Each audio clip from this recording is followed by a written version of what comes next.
شروع کوم په نامه د خدای چې بخښونکی او مهربانه دی. نن غواړم چې د فالج یا ګوزن د ناروغانو خپلوانو ته یو څو سپارښتنې وکړم.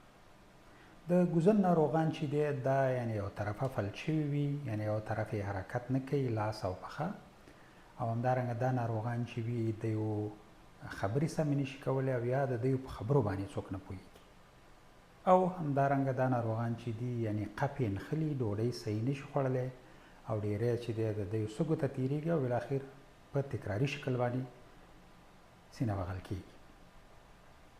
نو په پرمختللې نړۍ کې او همدارنګه په ښارونو کې داسې روزنتونونه شته دی چې دا ډول ناروغانو ته روزنه ورکوي، بیا د ډیر وخت وروسته یا خپلواکه کېږي یا خپلې ستونزې خپله حلوي او یا خدای چې په بشپړ ډول باندې ښه کېږي.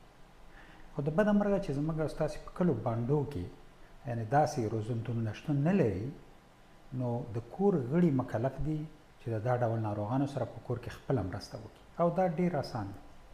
یعنې تاسې کولی شئ چې تل د ناروغ دغه فلج طرف چې هغه پښه او لاس یې یعنې دې ته تل حرکات ورکړئ.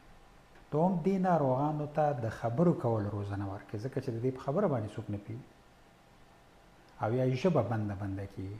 نو په دې اساس که چیرته ناروغ لوستی و نو په یو ورقه کې ورته یو جمله یا یو ټکی لیکل کېږي، یو توری یا یو نوم، او بیا هغې ته ویل کېږي چې ته کوشش وکړه چې دا ولولې.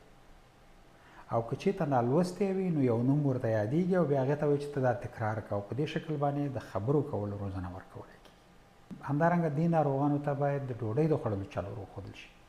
تل باید مایع یعنې اوبه غذایي توکي ورته ورکړی شي، او دې ته باید وویل شي چې یعنې څه رقم دغه د قپ دغه اکټ اجرا کړي. یعنې اول باید دغه روغ سړی خپله ده ورته وښیي چې ګوره داسې ډول باندې دا قپ وکړه.